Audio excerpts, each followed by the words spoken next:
Havaların soğumasıyla birlikte mevsimsel hastalıklar yeniden ortaya çıktı. En çok şikayet edilen, bitmeyense kuru öksürük. Aydınlılar kuru öksürüğün en çok çocuklarda görüldüğünü söyledi. Çocuklarda var, evet. Öksürüyor mu o da? Öksürüyor, evet. Peki doktora gittiniz mi bunun için? Ya doktorlara gidiyoruz. Genel olarak bir salgın olduğunu söylüyorlar şu sıralar. Salgın varmış bayağı. Ne zamandan beri öksürüyor? Yani bir aydan beri var çocuklarda. Hayır, şu an bir sorun yok. Çocukta var mı? Var. Bir problem. Var. Ne zamandan beri öksürüyor? Bir 2 aydan beri falan 2 aydır öksürüyor. Doktora gittiniz mi? gittik. Ona geldik buraya. Ne diyor doktorlar? Bronşit dediler şu an. Öksürüyor musunuz? Vallahi bir ay öncesine kadar çok öksürüyorduk ama şimdi fazla değil.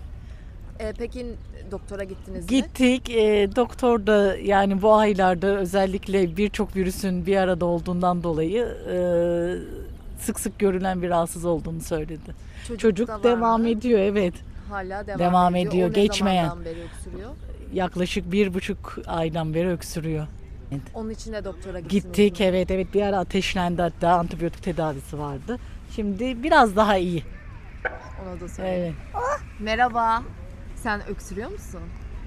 Ne zamandan beri öksürüyorsun? Çünkü şurup içmiştim. Ha, şurup içtin, Evet. iyileştin mi? Evet. Okula gidiyor musun? Arkadaşların öksürüyor mu? Evet. Hepsi mi öksürüyor? Evet. Peki öksürmemek için ne yapmalılar? Bir çocuğumuzsun. Maske takılabilir değil mi? Evet. Toplu yerler. Ben kendim öksürmüyorum ama çocukta mu çok öksürüyor? yaşadık bunu. Peki ne zamandan beri öksürüğü var? Yani Eylül'den beri 15 günde bir götürüp antibiyotik aldık. Doktora gittiniz. Doktora gittik, evet. Doktor ne diyor? Doktor yani bunun bir salgın olduğunu söylüyor. Yani geçmeyeceğini, öyle idare edeceğiz. 1-2 ay sonra geçeceğini söylüyor. Ama Eylül'den beri var yani. Eylül'den beri var, evet. Çocukta çok yaşıyorum, okula da gidiyor. Yani soğuk alıyor, rüzgar almayacağını söyledi. O kadar. O zamanlarda öksürüyor musunuz? Evet, öksürüyorum. Sizce neden doktora gittiniz mi? Doktora gitmedim. Artık doktoru çok tercih etmiyorum. Ne zamandan beri öksürüğünüz var? 2-3 gündür. Salgın gibi bir şey mi var? Boğazlarımdan mı? Ya da yeni bir hastalık mı, grip mi? Yani başka bir şeyim yok ama öksürük, boğaz, seslerim kısıldı. Öyle. Öksürüyor musun? Ya hayır. Bacı valla insanlar kendine bassalar, soğuğa sıcağa çıkmasalar, kendine bassalar bir şey de olmaz. Sen hiç öksürmüyorsun galiba. Hayır. Maşallah. Sigara içmiyorum, bir şey yapmıyorum. Öksürük var mı? Var. Ne zamandan beri var? Vallahi bu 1,5 ay falan oldu. 1,5 aydır öksürüyorsun. Doktora gittin mi? Gittim, ilaç falan verdiler. Balgam çok çıkıyor. Neden öksürüyormuşsun peki? Ben onu Söyledi mi? bilmiyorum. Ha, doktor bir şey demedi mi? Vallahi bir şey demiyorum.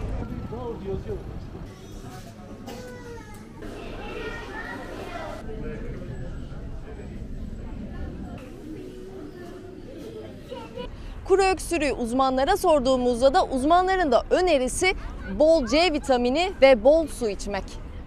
Çocuklarda solunum yolu malum kış mevsimi, her ne kadar alıştığımız kış mevsimi gibi olmasa da yine soğuk havaların etkisiyle solunum yolu enfeksiyonlarına bağlı, bir takım alerjik çevre faktörlerine bağlı öksürük söz konusu olabilir. Solunum yolu hastalıkları bulaşıcı özelliği olan hastalıklar, özellikle viral kaynaklı solunum yolu enfeksiyonlarında şüphesiz ki bu okulla beraber daha artış gösteriyordur. Peki ailelere neler önerirsiniz? Ya mümkün olduğunca bu dönem için bence bir korunmayı önemsemek gerekiyor.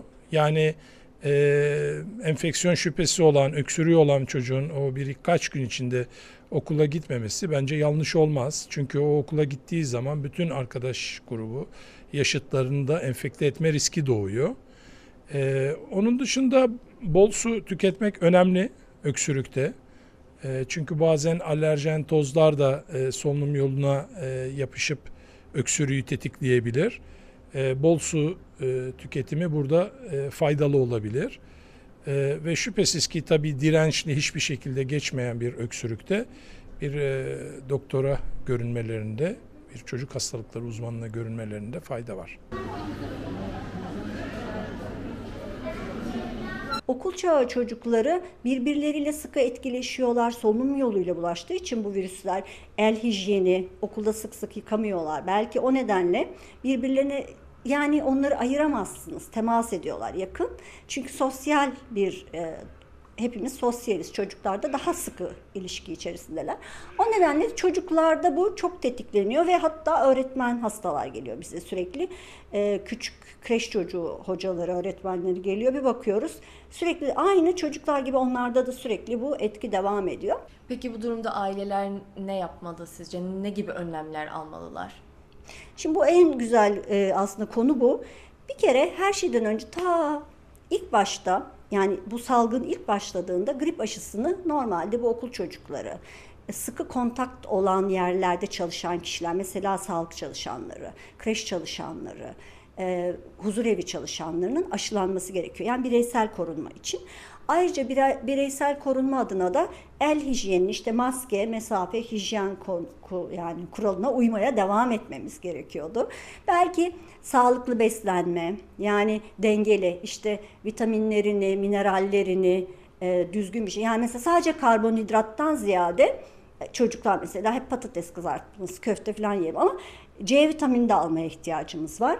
Ve bizim normalde meyveyle, sebzeyle aldıklarımız bazen yetmeyebiliyor.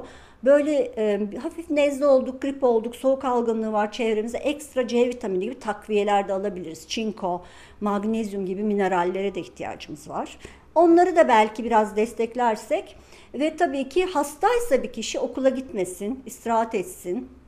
Bir süre evde işte anne çorbası, tavuk suyu çorba, paça çorbası gibi, turşu, tarhana çorbası gibi beslenmelerle immün sistemi güçlendirebilir. İstirahat, iyi uyku, sigara içiyorsa sigara içilmesinden uzak durulması lazım. Ve aynı zamanda da yani sadece hani sigara içmek değil de mesela altta yatan kronik hastalıkları var. Onların da kontrolü önemli. Şekeri varsa diyetine uyacak, tansiyon ilacını alacak. Mesela belki hani kardiyolojik bir takım yan etkiler açısından da hem tansiyonun hem de kalp ritminin düzeni için bazen çok ağır enfeksiyonlarda istirahatte gerekebilir. İşte kan sulandırıcı ilacını kullanması gerekebilir erişkin kişilerin. Bunun gibi önlemler, tabii Covid aşılarının zamanı geçtiyse 6 ay örneğin, tekrarlanması özellikle yaşlı profilde önemli. Mesela küçük çocuklarla yaşlılar, kronik hastalıkları olanlar daha kırılgan oluyorlar. Onlarda enfeksiyon daha ağır geçiyor.